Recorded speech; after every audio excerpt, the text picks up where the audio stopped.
Sociálne podniky a tie integračné sociálne podniky zamestnávajú jednak znevýhodnené a zraniteľné osoby, ale aj bežných zamestnancov bez znevýhodnenia.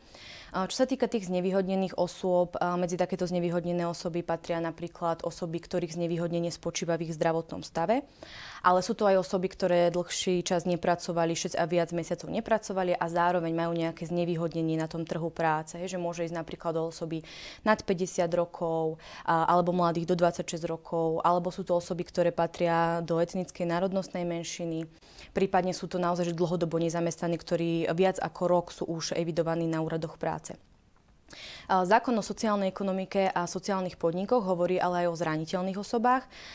Tu je tá skupina tých zraniteľných osôb rovnako široká.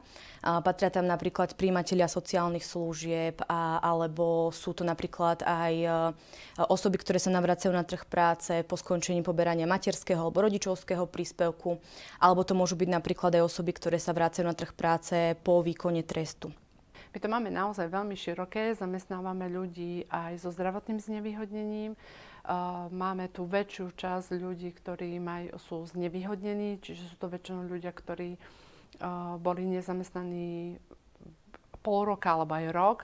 A takisto máme aj zraniteľné skupiny, to znamená, že máme aj napríklad ženu po materskej a takisto máme takisto zamestnancov po výkone trestu.